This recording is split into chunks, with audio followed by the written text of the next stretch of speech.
Hey, what's up, bros? My name is PewDiePie. Fuck that shit. Ok, takže čau lidi, já vás vítám u dalšího videa. Po roční pauze. Roční pauze, chápete, co to je roční pauza? Jsem tady zase zpátky.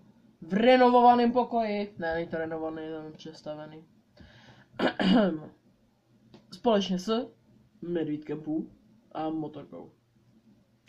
To jsem ještě... Medvídka Pů jsem neměl sílu dát pryč. Medvídek Pů je moje zlato. A motorka se mnou je od mých 5 let. Takže, tak. Takže všichni držte hubu. To je moje dětství. OK. Tak jo. Dneska tady máme video. Jak jste si z názvu mohli povšimnout. Halogen. Ne, kecam, to je domácí úkol na chemii. Proč je tak těžké usnout? Jenom někdy. Scénář, jak pán, jsem vytiskl místo toho, jako když mám tu tiskárnu, tak ji musím využít, ne? Já jsem si ten mohl dát ten scénář tam na monitorce hnedka za kamerou, ale ne, já si ho musím vytisknout. Takže tak. Takže dneska tady máme, proč je tak těžký usnout. Někdy. Někdo nemůže usnout vůbec, někdo nemůže usnout jenom někdy. Já třeba usínám pomalu a usínám hodně pomalu a stává se mi to dost často. Jo, a tohle, když jste se divili, to je lustr, jo? Je papírový. Nesmějte se mi. Tak jo, měli bychom začít tím, že lidi usínají tak, že ze stádia plného probuzení přecházejí do stádia plného prostě do... Jak bych vám to vysvětlil? Prostě přecházejí do plného bezvědomí, jo? Spánek je vlastně plný bezvědomí. Nikdo přesně neví, jak ten proces vlastně vypadá. Já se to tady postavím, abych nemusel dávat zase furt hlavu dolů, abyste mi neříkali, že to tady nekoukám do čamery. Tak jo. Nikdo si není přesně jistý, jak ten proces vlastně probíhá. Ale všichni jsme si jistí tím, že určitě začíná tím, že se začneš uvolňovat, že jo. A tvůj mozek, to nikdo to moc jako, když se o to nezajímáš, tak to nevíš, jo. Ale tvůj mozek začne vychazovat alfa aktivitu, neboli alfa vlny. To jsou ty vlny, které například na EEG máš, jo. Co ti sledují na EEG, ty vlny jsou alfa vlny. Když už vlastně usneš, tak si teprve v první fázi spánku. To jsou tvoje mozkové vlny, se začnou zpomalovat. A teta aktivita se začíná objevovat. To je něco jako alfa, ale je to teta. Prostě. T-E-T-A, ne teta. Teta. Neumím vyslovovat. V pohodě, ne? Takže. Ale samozřejmě je tam i ta alfa aktivita ještě. Jako další, prostě přecházíš do druhé fáze spánku. Ta aktivita alfa umírá. Jo? Není tam aktivita alfa. Vůbec. Není. Pak třetí a čtvrtá fáze, ve kterých se vyskytují vlny delta. To je to samý, že jo? Alfa, delta, theta. A pak už konečně jdeš do REM spánku, jo? REM. Rapid Eye Movement. Jakože rychlý hejbání očí. V té fázi spánku prostě se ti hejbou oči. Prostě koukáš doleva, doprava, dozadu, dopředu.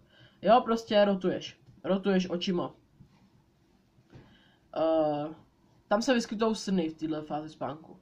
Takže když už jsi tam, tak si můžeš užít nějaký snový dobrodružství. Což mě se moc nestává, protože já sny nemám, protože jsem dead inside a tak. Jinak na konci videa pro vás mám překvápko. Takže jako... A jako od mého posledního videa mám už tunel, jo, nemáme už roztahovák jenom, to už mám jako hodně dlouho, akorát to video bylo dlouho dozadu. Dobrý. To mě přivádí myšlence s těma snama. Pokud byste chtěli, abych udělal video, jak ovládat sny, tak nezapomeňte zanechat komenty, lajky a uvidím, co se s tím dá dělat. Takže zbytek noci asi strávíš přepínaním mezi těma fázema, jo? Takže první, druhá, třetí, čtvrtá, ze čtvrtý můžeš jít na druhou, z první na třetí, z druhý na pátou, 5 jich není, ale jakože pátá je ten REM spánek. Takže prostě, takže to znamená, že můžeš mít buď víc snů, anebo nemusíš mít ani jeden, třeba jako já, protože jsi dead inside. Takhle. Tak teď proč je to těžký usnout? Třeba jídlo a pití, jo? Jídlo a pití, ale předtím si můžeš jako říct, já neusnu protože najednou přemýšlím nad věcma, co jsem udělal před 11 lety tak strašně špatně a snažím se jenom tak ležením v posteli spravit. To nepočítám, jo? To se taky stává. Ale může to být tím, co jíte a pijete. Takže jídlo a pití s obsahem taurinu a kofeinu vám může dělat trochu trable, když spíte, když jdete spát, když se snažíte spát. A hlavně, když je máte před spaním. Jo.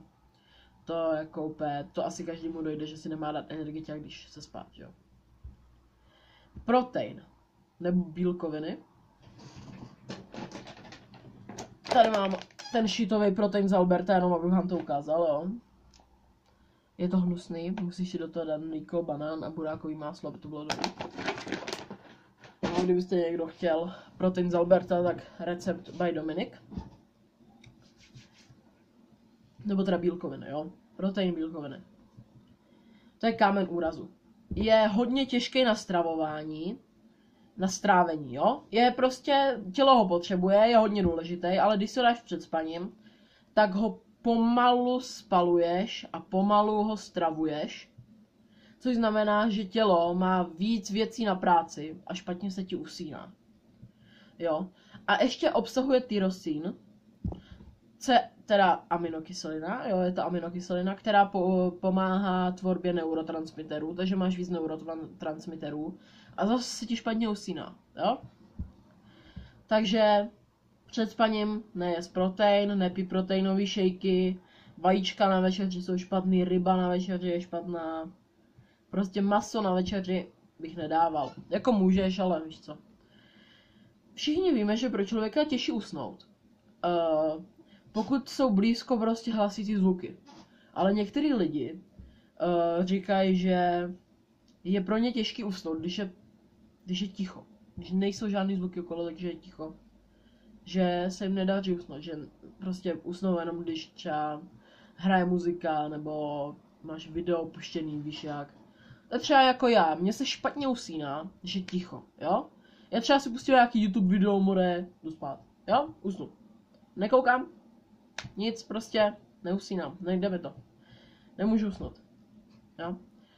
Takže a jestli máš pokoj moc zimu, nebo jestli máš pokoj moc teplo, tak je to taky těžké. Musíme takovou to optimální teplotu, že jo, takových těch 22 stupňů to mělo být snad, ne, kolik je? 20, 25 možná. Já teďka nejsem, kolik je pokojová teplota. A no, nějaký nový studie prokázaly teda, že pro některý lidi je těžší usnout za úplňku. Byla nějaká studie, že prostě postavili proti sobě 10 lidí a většina a někteří z nich prostě jim trvalo o 5 minut třeba díl usnout a prostě probouzeli se v noci a tak. Jo? Nevím, spánek je mysteriózní věc. Nikdo ho ještě nepochopil. Nevíme, jestli ho někdo někdy pochopí.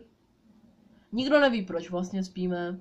Můžeme si to vysvětlit tak, že vlastně tělo...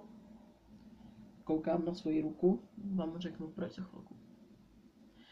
Tělo vlastně se regeneruje, že jo, ze spánku. Takže tak jenom se to můžeme vysvětlit. Jo. Nějak jinak si to nikdo zatím vysvětlit nedokáže. Třeba to přijde. A pokud máte vy nějaký tipy, triky, jak usínáte, když vám nejde usnout, tak se mnou podělte v komentech, třeba mi to pomůže. A tentokrát mám pro vás teda ten surprise, kinder surprise. A je to vlastně moje ruka, jo. Nekecám. Je to ta druhá. Jo. Tohle je Mr. Beast. loupe se. Teď se zrovna loupe, protože je docela ještě novej. Takže se oloupává a v dalších videích už ho uvidíte v jeho plné kráse. Zatím ještě trochu bolí a už se loupe. Takže v příštích videích MrBeast v celé svojí kráse. Medvídek Pů vás pozdravuje, Motorkář též, Harley Quinn taky, já též. A doufám, že se uvidíme brzo u dalšího videa, že zase nebudu rok prokrastinovat a nevyseru se zase na svůj YouTube kanál. Takže já doufám, že se vám video líbilo. Pokud se vám video líbilo, dávejte lajky, komenty, pokud se vám a odběry samozřejmě taky. Pokud se vám nelíbilo, dejte dislike, napište mi do komentů, proč se vám video nelíbilo. Takže já myslím, že tohle je pro dnešní video všechno a čau.